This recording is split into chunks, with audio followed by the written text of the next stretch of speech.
Esqueça o passado. Já falhei muitas vezes. Tudo bem, isso é passado. Esqueça o passado. Um dia farei. Isso é futuro, não te pertence. Hoje, toma a decisão que você tiver que tomar. E aconteceu depois destas coisas. Graças a Deus que essa frase se repete muitas vezes na Bíblia. Depois disto, depois destas coisas, depois de ter acontecido isto, que seria de nossa vida se não houvesse um depois? O passado pode te ensinar lições valiosas para teu presente. Mas acontece que neste mundo, às vezes, nós estamos paralisados olhando para o passado. Nossos erros, nossas tragédias, nossas decisões, mas... Ou então olhando para o futuro. Um dia farei, um dia tomarei a decisão, um dia... Tudo que temos para viver é o presente. Mas neste presente que é nosso, que podemos fazer algo, não fazemos nada. Vivemos lamentando-nos pelo passado ou olhando para o futuro, sem acontecer e sem realizar no presente. Toma a tua decisão esta noite. Se você tem que pedir perdão a alguém, peça perdão hoje. Se você tiver que dizer a alguém que ama, diga-o hoje.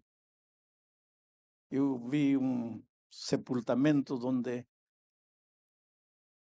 o marido se abraçava do caixão da esposa e chorando dizia: filha, tantos anos que eu não disse para você que eu te amo. Por que não falou isso quando ela estava viva? Por que esperou para morrer para dizer te amo? Tem que tomar uma decisão, tome-a hoje. Tem que fazer alguma coisa que você não fez, faça hoje. Tem que aplicar alguma coisa, aplique hoje. Tem que fazer uma prova, faça. Esqueça o passado.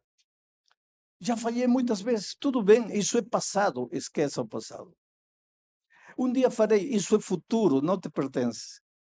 Hoje, toma a decisão que você tiver que tomar. Bom, o texto diz: aconteceu depois destas coisas que Deus tentou Abrão e disse-lhe. Outras versões dizem: Deus provou a Abrão. No original hebraico diz: Deus misá Abrão.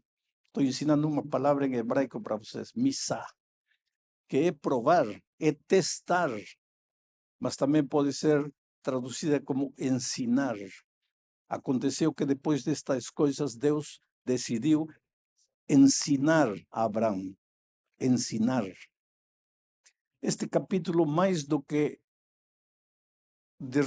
relatar uma provação de parte de Deus, relata um ensinamento de parte de Deus, não somente para Abraão, mas para nós hoje. Deus decidiu ensinar. E qual foi a resposta de Abraão? Ele disse: eis-me aqui. Abraão foi um filho de Deus disposto a aprender.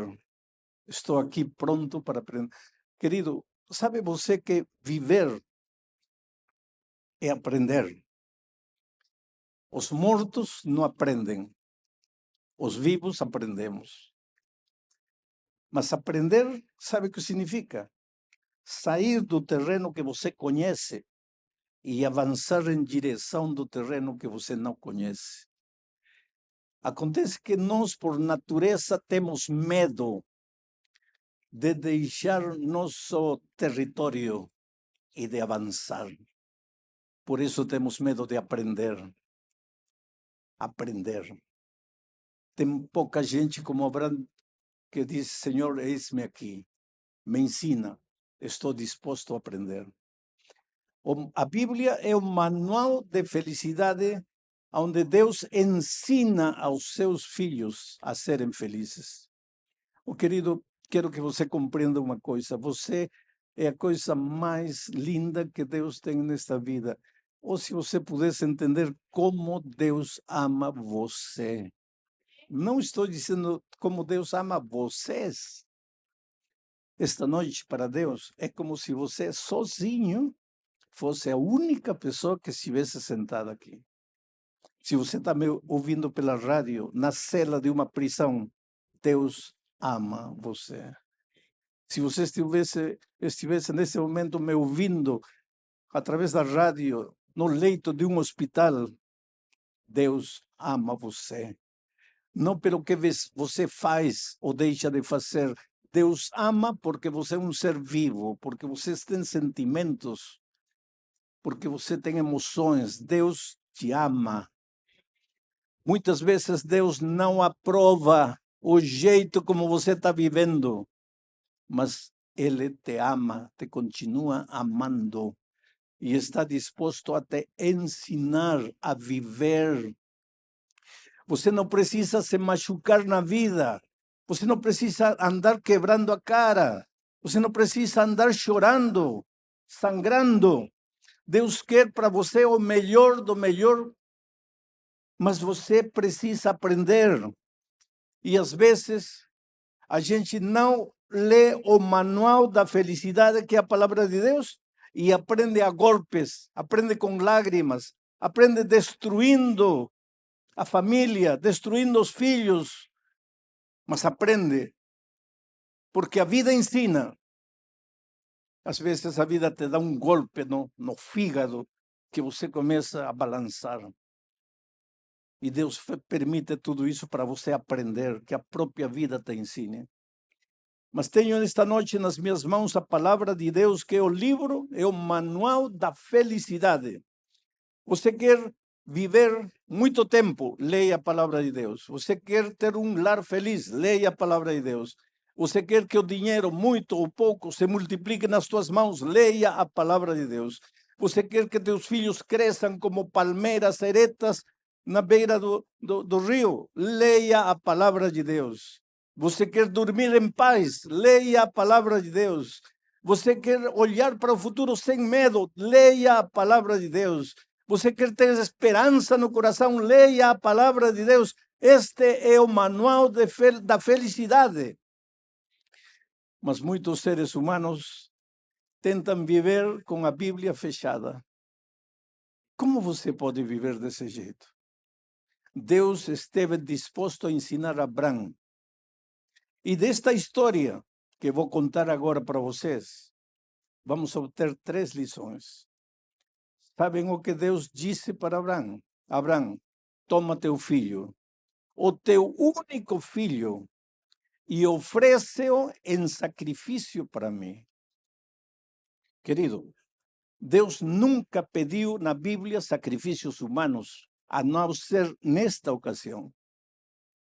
Quando você encontra os sacrifícios humanos na Bíblia, você os encontra como algo detestável aos olhos de Deus, como algo repugnante aos olhos de Deus. Então, por que Deus pediu a Abraão sacrificar seu único filho? Em realidade, Deus não estava testando a Abraão. Deus estava ensinando a Abraão. E a grande lição que Deus queria ensinar a Abraão nesta ocasião era o que significou para Deus, o Pai, sacrificar seu filho, seu único filho, o Senhor Jesus Cristo, na cruz do Calvário. O que aconteceu na cruz não foi teoria, não foi poesia, não foi música. O que aconteceu na cruz foi uma dura e cruel realidade. Era a única maneira de salvar o homem. E Deus queria que Abraão e que nós aprendêssemos algumas coisas com relação à salvação. Abraão foi, levou seu filho, 3 dias caminhando, subindo o Monte Moriá. Em certa ocasião, o filho Isaac perguntou: pai, estou vendo a lenha, estou vendo tudo pronto, mas não estou vendo o sacrifício. Até esse momento, Abraão não tinha dito para seu filho que o sacrifício era ele. Imaginem 3 dias de sofrimento, caminhando em direção do Monte Moriá, até que finalmente chegaram aí. E quando o pai, com lágrimas, disse para o filho: filho, você é o sacrifício. Ele era um jovem, podia ter corrido. Tinha mais forças que o velho Abrão.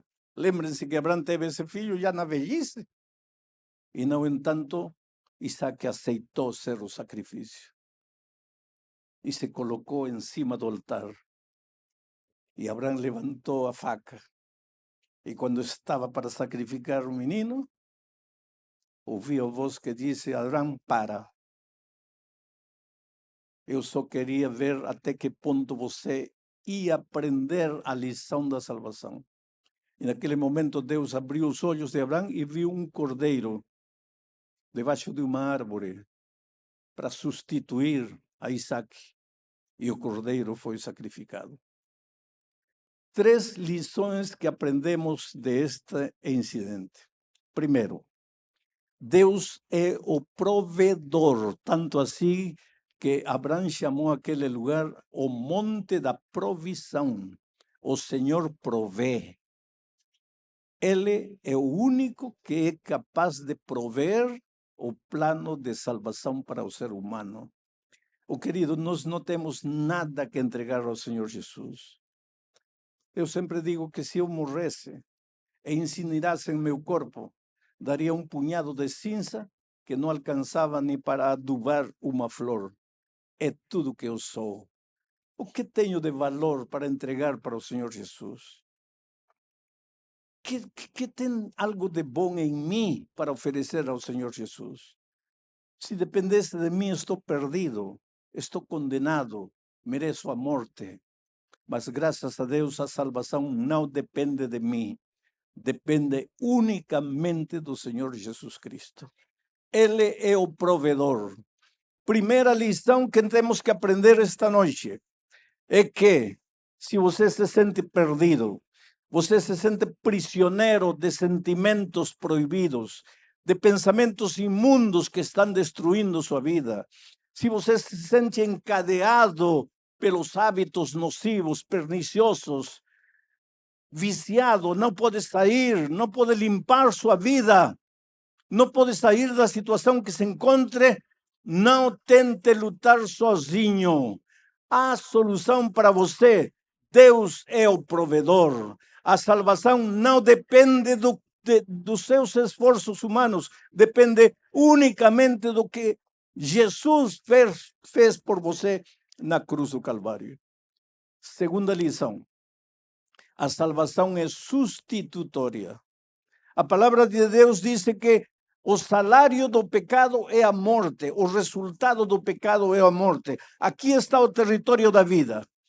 Deus é a vida. Jesus disse: eu sou o caminho, a verdade e a vida. Você quer desfrutar de vida plena?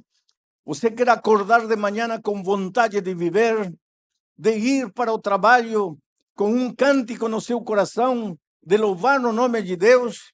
Podem haver dificuldades, podem haver provações, podem haver problemas de diferentes tipos, porque enquanto caminharmos pelo deserto desta vida, as dificuldades estarão aí, mas você quer desfrutar de vida em meio de toda a tempestade? Permaneça no território da vida, permaneça em Cristo, faça dele o centro da sua experiência. Mas quando você, por algum motivo, se afasta do Senhor Jesus Cristo, está se afastando do território da vida e está ingressando no território da morte. O salário de afastar-se de Jesus, o salário do pecado é a morte, é a consequência, é o resultado. Em realidade, não é que você vai morrer porque Deus te castiga, não é assim. Deus não pode te dar a morte, porque para te dar alguma coisa, Deus teria que ter. Mas Deus é vida. E o que é a morte? A ausência de vida. Donde tem vida, não tem morte. E se Deus é a vida, nele não existe morte.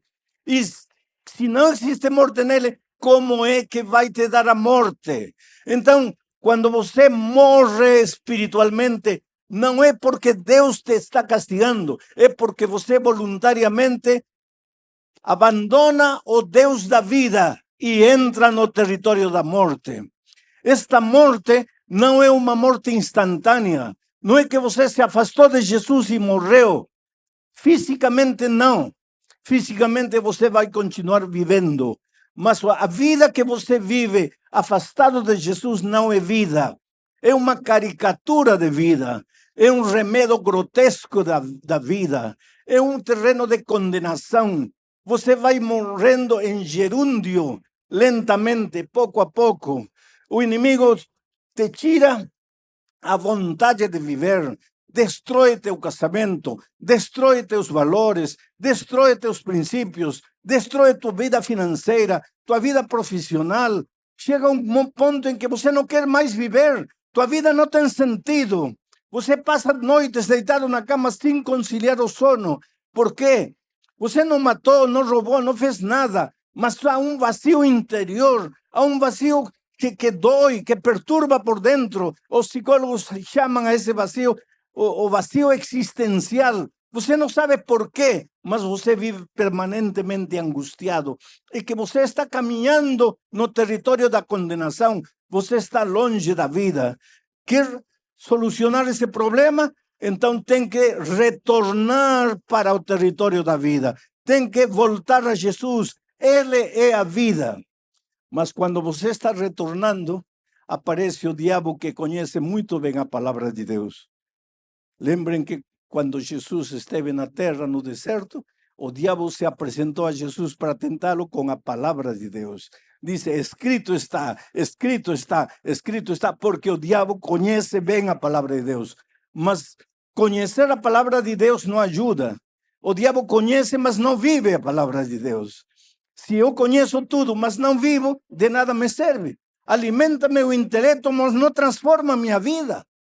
Mas como o diabo conhece a palavra de Deus, quando você começa a retornar, ele vem e diz para Deus, Senhor, este livro é tua palavra? Sim. Então tudo que está escrito aqui é verdade? Sim. E como o diabo conhece a Bíblia, lê Romanos e diz, Senhor, aqui diz que o salário do pecado é a morte. O resultado do pecado é a morte. E este miserável pecou. Portanto, tem que morrer. Mas agora está retornando e você está com os braços abertos para recebê-lo. Não, não está certo. Então, se você receber este pecador, você está indo contra a sua palavra. Mas você disse que a palavra de Deus é eterna. Como é eterna? Se você, que deveria ser o primeiro em cumpri-la, não está cumprindo. Está aceitando de volta esse miserável pecador.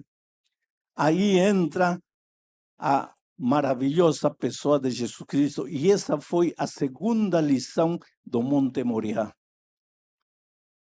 Isaac ia morrer, mas apareceu um cordeiro. E o cordeiro morreu em lugar de Isaac. A palavra de Deus diz que todos pecamos e estamos destituídos da glória de Deus. A palavra de Deus diz que não tem justo nem sequer um.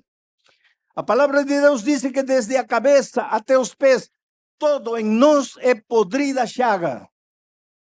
Não tem nada de bom em nós. Todos pecamos e estamos condenados à morte. Tem dois tipos de pecadores no mundo, mas todos somos pecadores. O primeiro tipo é aqueles pecadores que foram descobertos.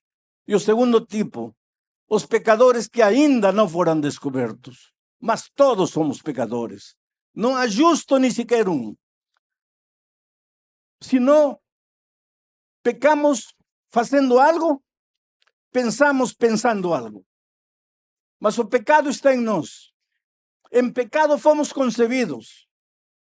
Chegamos ao mundo trazendo uma natureza pecaminosa. Dependendo disso, nós estamos todos condenados à morte. Mas aí aparece a pessoa maravilhosa de Jesus. E diz, Senhor, o ser humano merece morrer, porque ele pecou. Ele foi para o território da morte. Ele precisa morrer. Voluntariamente escolheu a morte. Mas eu estou aqui, Senhor. Eu fui ao mundo. Vivi no mundo como um ser humano. Fui tentado em tudo e nunca pequei. Portanto, eu mereço a vida. Agora, eu, por ser Deus, já tenho a vida. E por ir na terra como um ser humano e obedecer, conquistei outra vida. Então, essa vida eu quero entregar para este pobre pecador. E a morte que ele merece por ter se afastado de ti, vou assumi-la eu. E foi isso que aconteceu na cruz do Calvário. Quando o Senhor Jesus subiu a montanha do Calvário, não estava carregando uma cruz para ele. Sabe por quê? Porque para Jesus nunca ninguém fabricou uma cruz. Porque Jesus não merecia uma cruz. Jesus foi subindo a montanha do Calvário carregando minha cruz. Era eu que tinha pecado. Era eu que merecia morrer. Mas Jesus me amou tanto que ocupou meu lugar e morreu por meus pecados. Quando minha mãe vivia e eu era pequeno, ela me mostrava um livro onde estava a cena da crucifixão. E eu perguntava para minha mãe, ainda criança, quem é este, mãe? E ela me dizia, filho, esse é o bom ladrão que se arrependeu. E quem é este outro? Esse é o ladrão mau que não aceitou Jesus. E quem é este que está no meio? Esse é Jesus, nosso Salvador. E quem são estes que estão embaixo? E minha mãe se punha séria e dizia, filho, esses de embaixo são os malditos pecadores, os malditos soldados que crucificaram Jesus. E eu cresci pensando que foram os soldados que crucificaram Jesus. Mas um dia descobri que Jesus não morreu porque os soldados mataram ele. Jesus morreu porque era a única maneira de me salvar. Eu tinha pecado. Eu merecia a morte. Mas Jesus me amava e não podia permitir que eu morresse. E ele morreu voluntariamente por mim. Oh, querido, teu valor não depende da conta bancária que você tem. O teu valor não depende da profissão que você pratica. O teu valor não depende das possessões terrenais que você tem. O teu valor não depende do grau de instrução que você tem, do título que você possui. O teu valor não depende de teu rosto, nem da tua idade, nem de teu corpo. O teu valor depende daquilo que Jesus fez na cruz do Calvário. Se você não valesse nada, Jesus não teria morrido por você. Deus te ama. Não permita que ninguém determine teu valor. Quando você se sente rejeitado pela vida, quando você se sente rejeitado pela sua família, quando você se sente rejeitado pelas pessoas que mais ama, quando um dia você se olha no espelho e se rejeita a você mesmo, olhe para a cruz do Calvário. Você vale muito. Jesus morreu por você. Ele está disposto a fazer de você uma nova criatura. Ele ocupou teu lugar. Era eu, você, os que tínhamos que morrer lá. Cristo morreu por nós. A terceira lição que nós aprendemos no Monte Moriá, você vai ter que ter paciência ainda. Falta 15 minutos. Fique sentadinho aí. A terceira lição que nós aprendemos no Monte Moriá é que quando você acha que está tudo perdido, para Deus nada está perdido. Imagine o velho Abraão com a faca na mão. Ele não queria matar seu filho. Ele amava seu filho. Ele sabia que Deus não queria a morte de seu filho, mas Deus tinha pedido seu filho. Ele se perguntava, meu Deus, o que você está querendo de mim?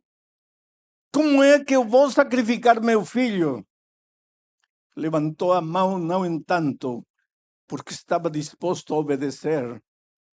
Para obedecer a Deus, você não precisa entender as coisas. Você precisa amar Deus e obedecê-lo por amor. E Abraão levantou a faca, fechou os olhos, e quando sentiu que estava tudo perdido, ouviu a voz de Deus que lhe disse: Abraão, para. E naquele momento viu o cordeiro debaixo da árvore.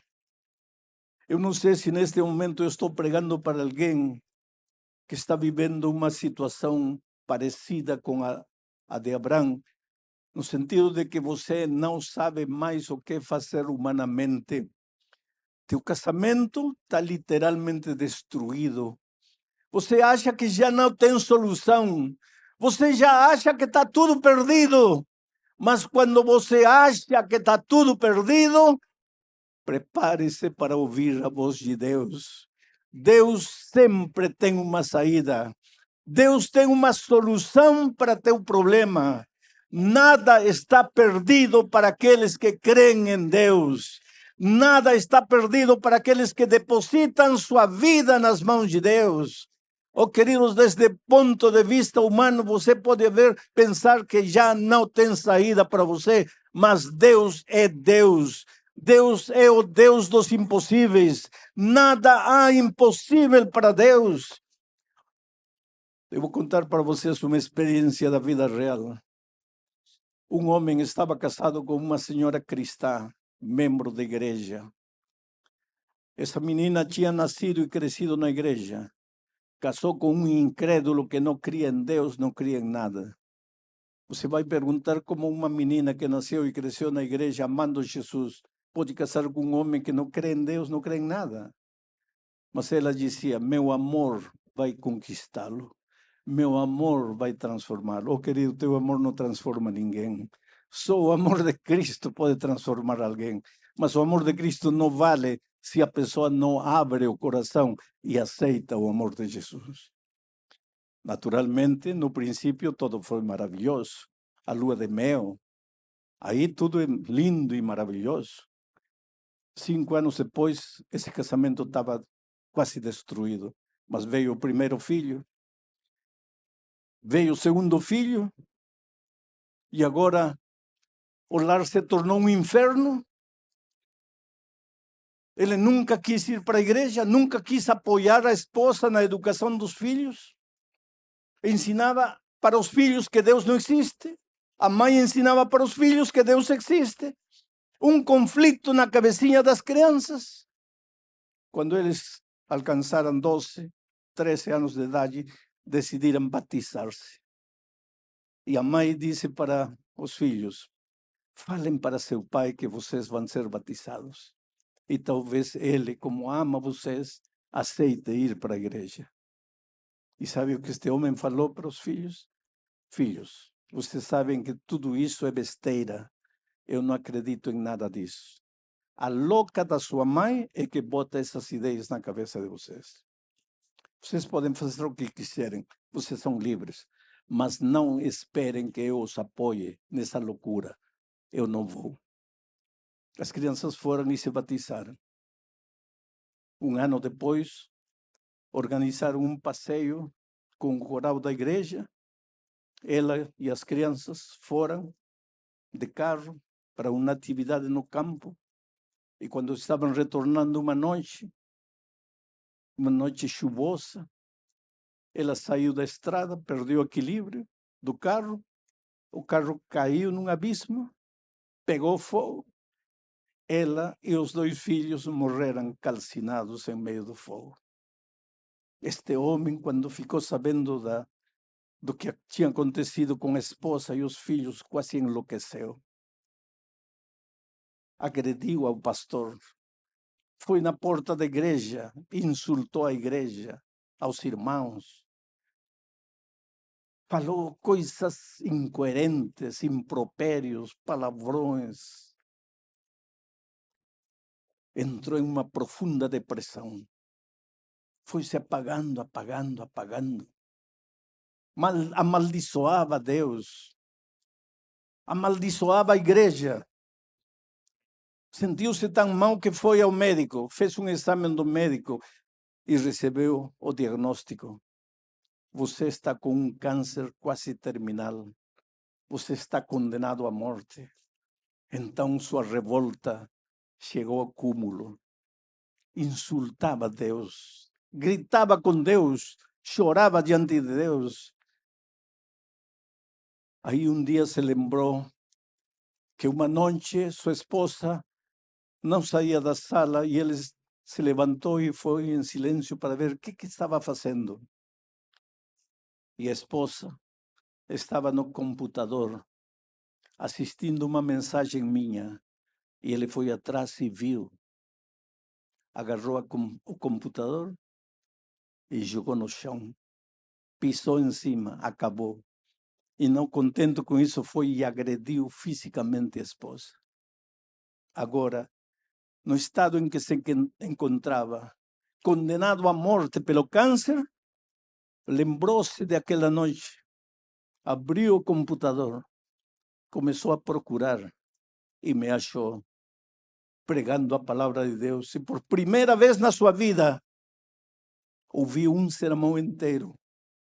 E quando terminou, ele caiu de joelhos, chorando e dizendo: por que eu nunca soube disto? Levantou os olhos aos céus e disse: Senhor, me perdoe. Eu matei minha esposa, eu matei meus filhos. E agora eu estou morrendo. Eu mereço morrer. Eu preciso morrer. Eu sou um miserável. Chorou, chorou. Abriu seu coração a Deus. Contou a história de sua vida. Explicou a Deus por que ele era ateu. E dormiu. Na manhã seguinte ele acordou. Se levantou, tomou um banho.